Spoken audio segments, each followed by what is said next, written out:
Hello friend, स्वागत है आपका इनक्यू स्टडी के बीपीएससी टीआरई 4 क्लास में। आज हम लेकर के आए हैं टीआरई 3 में पीआरटी के जो प्रश्न आए थे उसमें से जो है हम लेकर के आए हैं आपके लिए जनरल स्टडी यानी सामान्य अध्ययन के प्रश्नों को, उसके उत्तर के व्याख्या के सहित देखेंगे। साथ ही साथ एनसीईआरटी आधारित तथ्यों को हम लोग इसमें देखेंगे। सवाल है कि ज्वालामुखी क्रिया की अंतिम प्रकृति क्या है। तो ये जो सवाल है कि ज्वालामुखी की जो क्रिया होती है यानी ज्वालामुखी जब आता है, ज्वालामुखी जब जमीन फटता है तो अंतिम रूप से क्या बचता है। तो अंतिम रूप से क्रेटर बचता है, जिसको हम लोग गड्ढे के रूप में जानते हैं, क्रेटर बच जाता है। ऑप्शन बी यहाँ सबसे करेक्ट आंसर हो जाएगा। अगले प्रश्न की ओर बढ़ते हैं। नेक्स्ट सवाल है कि एक विद्युत फ्यूज किस प्रभाव पर कार्य करता है। तो दोस्तों, विद्युत फ्यूज का जो काम है कि जो सर्किट होता है उसको वो ब्रेक करने का काम करता है। यहाँ पर अगर हम लोग सर्किट की बात करें यानी परिपथ जिससे होकर विद्युत धारा प्रवाहित हो रहा होता है, तो रास्ते में वहाँ पर हम लोग जो है उसको दो सिरों के बीच फ्यूज कनेक्ट करते हैं। फ्यूज जो है वो हीटिंग इफेक्ट पर काम करता है, तापीय प्रभाव पर, यानी वो उच्च प्रतिरोध का होता है। जब वोल्टेज फ्लक्चुएशन होता है तो अधिक वोल्टेज के कारण वो अधिक रेजिस्टेंस उत्पन्न करता है, और अधिक रेजिस्टेंस उत्पन्न करता है तो पिघल करके वो क्या करता है, रास्ता को ब्रेक कर देता है। और रास्ता ब्रेक होता है तो फिर उसके आगे यानी उस परिपथ में जो आगे हमारे अप्लायंस लगे हैं, जैसे रेफ्रिजरेटर हो, मोटर हो, बल्ब हो, पंखा हो, कोई भी सामान हो, तो वह सुरक्षित बच जाता है। तो ये फ्यूज का काम है जो कि तापीय प्रभाव पर काम करता है। हालांकि अब जो है फ्यूज की जगह पर ज़्यादातर घरों में एमसीबी, जिसका पूरा नाम माइक्रो सर्किट ब्रेकर है, इस्तेमाल हो रहा है, जो इस तरह की स्थिति में स्वतः जो है डाउन हो जाता है। अगले प्रश्न की ओर बढ़ते हैं। नेक्स्ट क्वेश्चन है कि बिहार का उग्र कृषक नेता कौन था। तो बिहार के कृषक नेता में राजकुमार शुक्ल भी आते हैं, स्वामी सहजानंद सरस्वती भी है, जिन्होंने जो है बिहार किसान सभा की स्थापना भी किए थे। तो उग्र कृषक नेता की बात आएगी, ऑप्शन बी के रूप में आंसर हो जाएगा कि स्वामी सहजानंद सरस्वती जो है ये मुख्य कृषक नेता है जो बिहार किसान सभा की स्थापना किए हैं। राजकुमार शुक्ल भी कृषक नेता है, जिन्होंने जब 1917 में गांधी जी आए थे तो राजकुमार शुक्ल ही आमंत्रित किए थे गांधी जी को बिहार की यात्रा के लिए। उस वक्त जो है चंपारण में 3 कठिया प्रथा यानी 20 कट्ठा में से 3 कट्ठा पर नील की खेती करने पर चंपारण के किसानों को जबरन मजबूर किया जाता था, और गांधी जी आए, उन्होंने 1917 में अपना पहला सत्याग्रह, सफल सत्याग्रह चलाए थे। तो वो राजकुमार शुक्ल के ही आमंत्रण पर आए थे। अगले प्रश्न की ओर बढ़ते हैं। नेक्स्ट क्वेश्चन है हमारे स्क्रीन पर कि किसने कर की नई व्यवस्था के विरुद्ध शोषणकारी शक्तियों का विरोध किया था। तो कर की जो नई व्यवस्था लागू की गई थी यानी भूमि पर, खासकर जमींदारों के में, तो बिहार के जो संथाल जनजाति के लोग थे उन्होंने इस कर के विरुद्ध जो है इस कर के विरुद्ध अपना आंदोलन शुरू किया था। तो यह संथाल विद्रोह शुरू हुआ था 1855-56 में, अर्थात चौथा नंबर प्रश्न का ऑप्शन बी करेक्ट आंसर हो जाएगा। संथाल विद्रोह ये एक प्रमुख जनजातीय विद्रोह है जो 1855-56 में हुआ है। एक नई कर व्यवस्था के विरुद्ध यह विद्रोह हुआ था। अगले प्रश्न की ओर बढ़ते हैं। नेक्स्ट सवाल है, उससे पहले दोस्तों हम आपसे रिक्वेस्ट करेंगे कि अगर आप हमारे चैनल पर नए हैं तो प्लीज़ चैनल को जरूर सब्सक्राइब कर लीजिए, बेल आइकन को दबाइए ताकि हर अपडेट्स आपको सबसे पहले मिलेगा।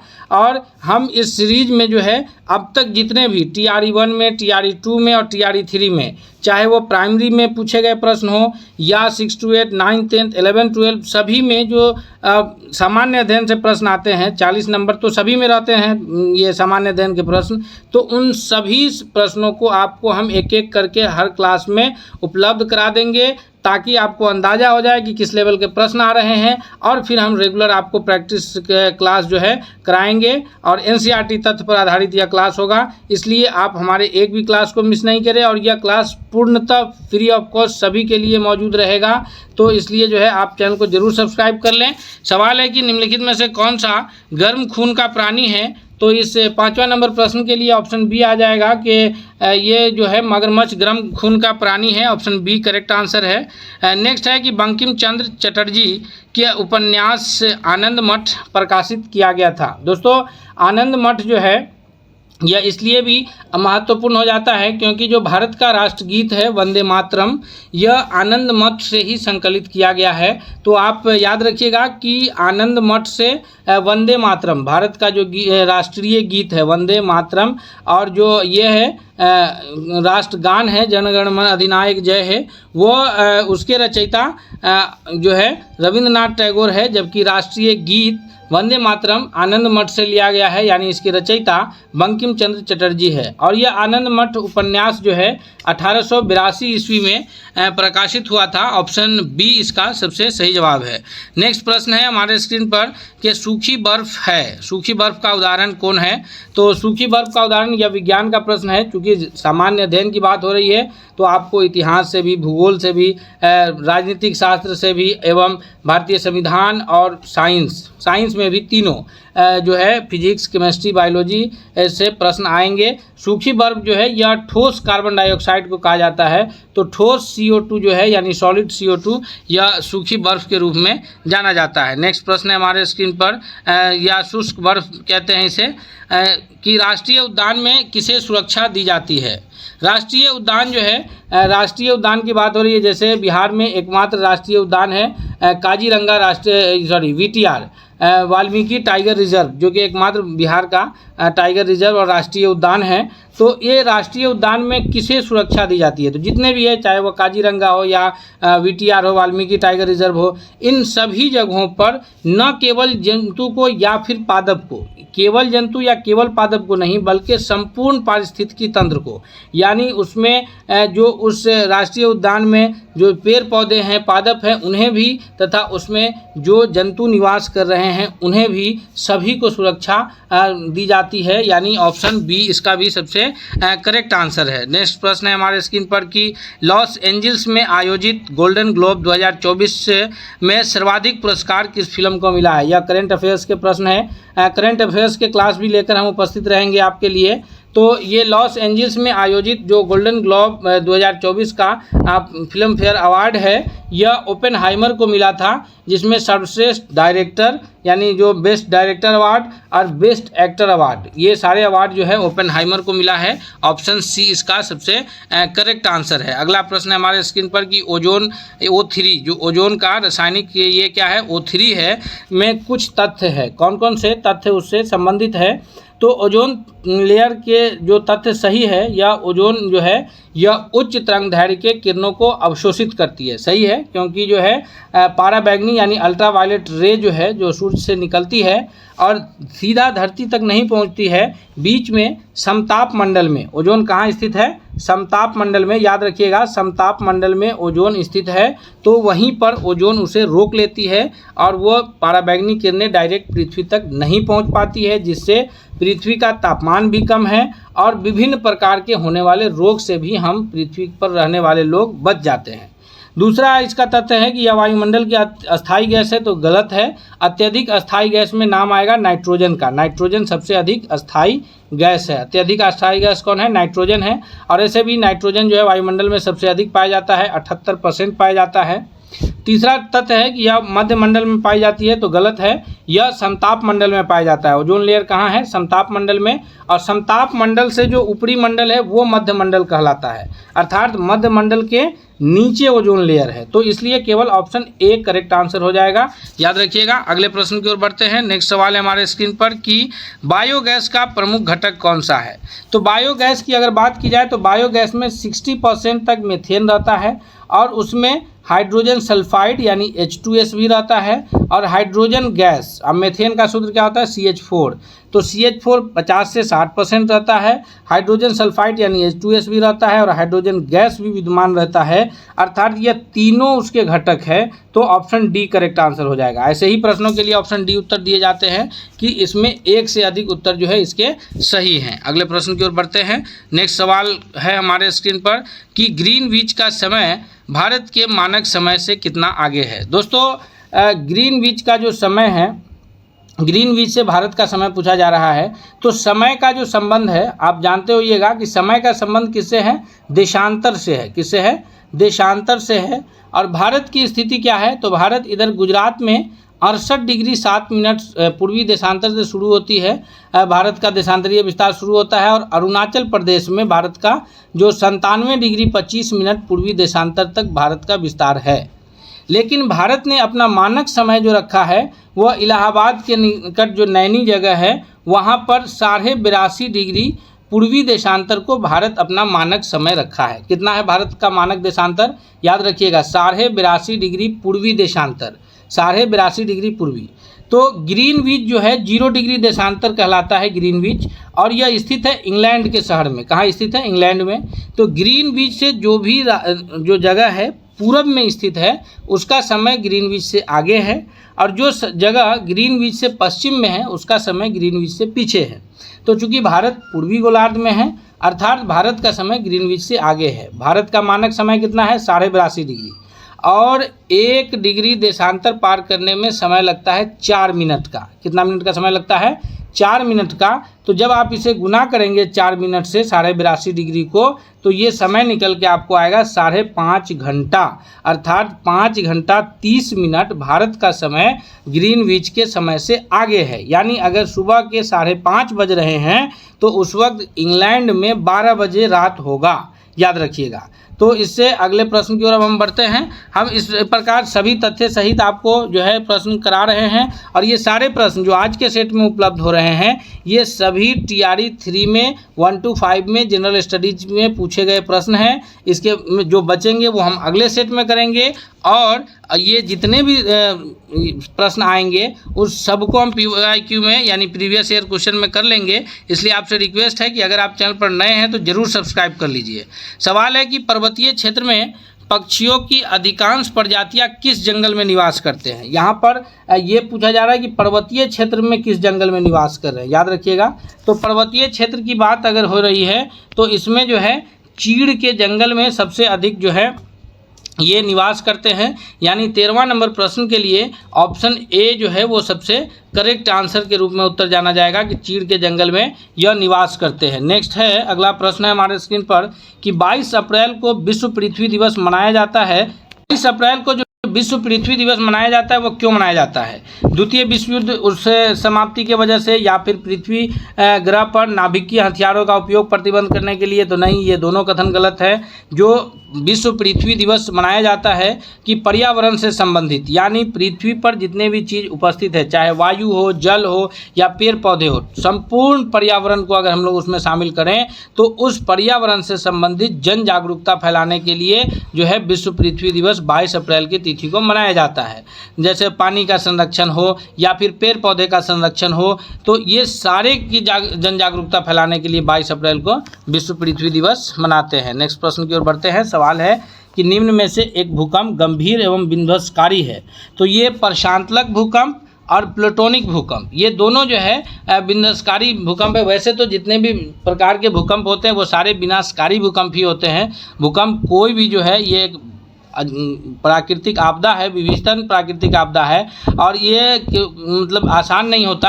अर्थात यहाँ पर 15 का ऑप्शन डी करेक्ट आंसर हो जाएगा कि जो है ये प्रशांतलक और प्लूटोनिक भूकंप जो है एक प्रमुख विनाशकारी भूकंप है। अगला सवाल है कि प्रथम गोलमेज सम्मेलन के समय भारत का गवर्नर जनरल कौन था?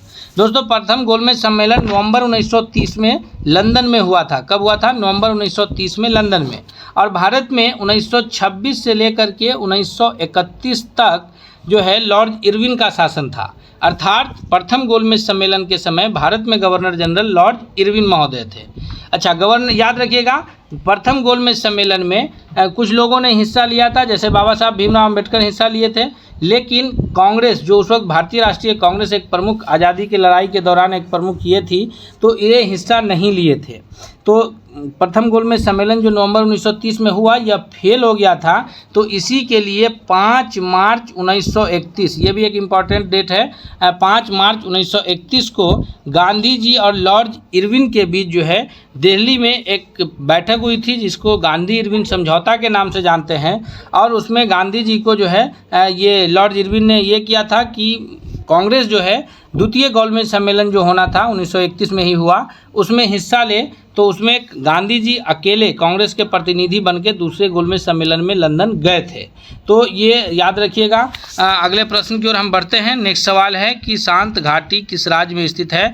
तो शांत वैली नेशनल पार्क जो है, शांत घाटी राष्ट्रीय उद्यान, यह केरल राज्य के पालक्काड, केरल राज्य के पालक्काड जिला में स्थित है। अर्थात ऑप्शन ए करेक्ट आंसर हो जाएगा कि शांत घाटी कहाँ स्थित है? केरल राज्य में स्थित है। अगला प्रश्न की ओर बढ़ते हैं। सवाल है कि अम्लीय वर्षा के लिए प्रदूषक क्या है। एसिड रेन जो होता है जिसमें मुख्य रूप से जो है H2SO4 यानी सल्फ्यूरिक एसिड और नाइट्रिक एसिड रहते हैं, तो वो उसके लिए जो जिम्मेदार गैस है वो कौन सा है। CO2 जिम्मेदार है? नहीं। जलवाष्प नहीं, वो जिम्मेदार गैस है SO2। पूरा नाम क्या है? Sulphur dioxide. याद रखिएगा पूरा नाम क्या है? Sulphur dioxide. सल्फर डाइऑक्साइड किसका नाम है? SO2 का। और यह अम्लीय वर्षा जो एसिड रेन होता है उसके लिए जिम्मेदार है। अगले प्रश्न की ओर बढ़ते हैं। सवाल है कि संघ इकाइनोइडाटा जो है के लिए क्या सत्य है। तो इसके लिए जो करेक्ट आंसर है यहाँ पर 19वां नंबर प्रश्न का वह यह है कि यह विशेष रूप से मुक्त जीवों वाली समुद्री जंतु है, यानी ऑप्शन सी यहाँ करेक्ट आंसर हो जाएगा। नेक्स्ट प्रश्न की ओर बढ़ते हैं कि निम्न में से कौन सा नवीकरणीय ऊर्जा का स्रोत है। दोस्तों नवीकरणीय ऊर्जा का स्रोत का मतलब यह है कि जो ऊर्जा का हम लोग इस्तेमाल कर रहे हैं उसकी पुनः पूर्ति प्राकृतिक रूप से हो जाए, जैसे पानी है, हवा है, लेकिन कोयला की पुनः पूर्ति नहीं हो पाती है, नाभिकीय ईंधन जो है इसकी भी नहीं हो पाती है, पेट्रोलियम की भी नहीं हो पाती है। तो यहाँ पर जो ऑप्शन है उसमें से एक भी ऐसा नहीं है जिसको हम इस्तेमाल कर तो रहे हैं लेकिन उसकी पूर्ति प्राकृतिक ढंग से हो रही है, ऐसा नहीं है। तो यहाँ पर ये सारे जो है यह अनवीकरणीय है। कैसा है? अनवीकरणीय है। अर्थात उत्तर जो अगर आप सही ढूंढेंगे तो ऑप्शन ई हो जाएगा कि उपयुक्त में से कोई नहीं इसका सही जवाब है। नेक्स्ट प्रश्न की ओर बढ़ते हैं। सवाल है कि निम्न में से कौन 1953 में राज्य पुनर्गठन आयोग जो है स्वतंत्रता के पश्चात 1953 में राज्य पुनर्गठन आयोग बना, तो उसके सदस्य कौन थे।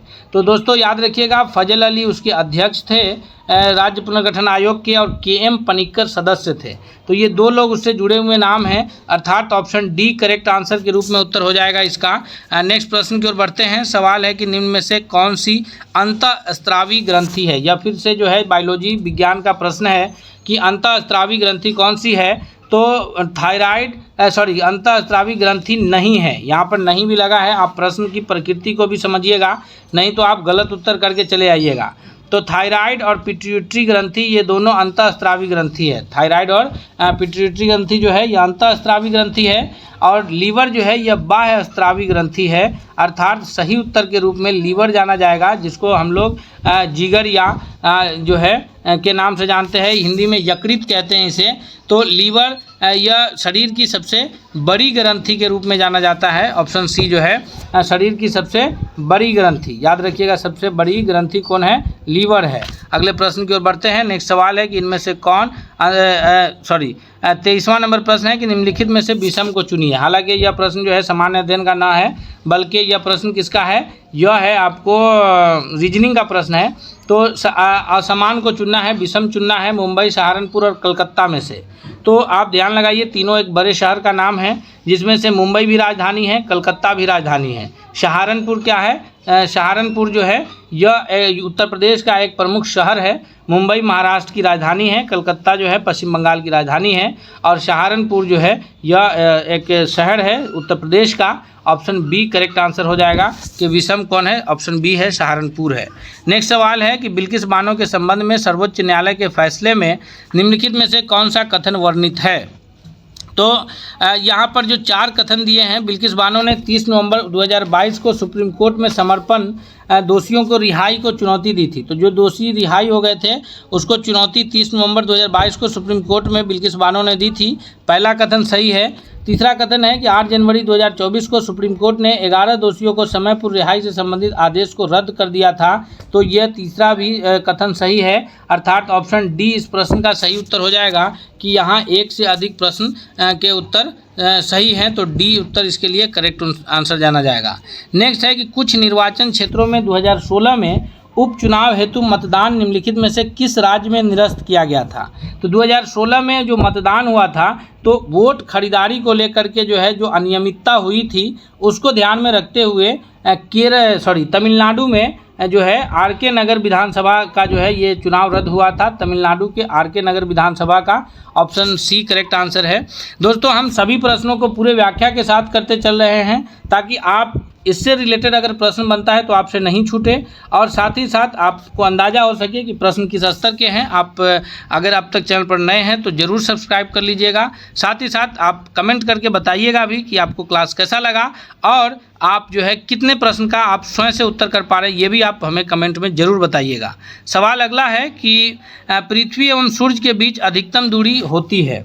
तो पृथ्वी और सूर्य के बीच जो अधिकतम दूरी होती है, चूँकि सूर्य की चारों ओर परिक्रमा करने का काम पृथ्वी का है, पृथ्वी जब सूर्य के चारों ओर परिक्रमा करती रहती है तो 4 जुलाई की तिथि को अधिकतम दूरी बनती है, जो अपसौर की तिथि कहलाती है। कब बनती है?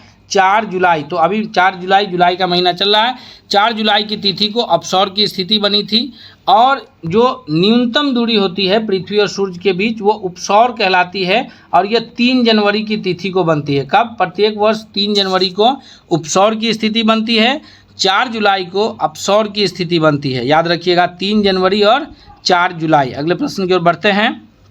वायुमंडल में ऑक्सीजन का प्रमुख एवं उच्च स्रोत क्या है? तो वायुमंडल में ऑक्सीजन का प्रतिशत 21% है। याद रखिएगा, इस परसेंट को मेंटेन करने का जो प्रमुख स्रोत है वह है जो समुद्र में पौधे के जो प्रकाश संश्लेषण की क्रिया होती है उसमें उस क्रिया से सबसे ज़्यादा वायुमंडल में ऑक्सीजन जो है नियंत्रित रह रहा है। अन्यथा हम लोग तो जो है वायुमंडल के ऑक्सीजन को जो है प्रदूषित कर कर के जो है बर्बाद करें, क्योंकि एक तरफ प्रदूषण बढ़ रहा है, दूसरी तरफ पेड़ पौधे की कटाई भी अपने चरम सीमा पे है। तो समुद्री पौधे जो है जो प्रकाश संश्लेषण की क्रिया करते हैं उससे ऑक्सीजन जो है इसका मेंटेन रह पा रहा है।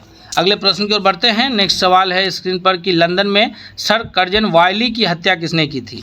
तो लंदन में 1909 ईस्वी में, एग्जैक्ट तिथि याद रखिए 1 जुलाई 1909 को ये मदन लाल ढींगरा के द्वारा जो है इंडिया हाउस में, लंदन के इंडिया हाउस में कर्जन वायली की गोली मारकर हत्या कर दी गई थी मदन लाल ढींगरा के द्वारा। कब? 1 जुलाई 1909 ईस्वी को। अगले प्रश्न की ओर बढ़ते हैं। सवाल है कि ऑपरेशन बरन के भारत के निम्न में से किस राज्य सरकार के लिए देश की संप्रभुता समर्थन प्राप्त करने के लिए किया गया था?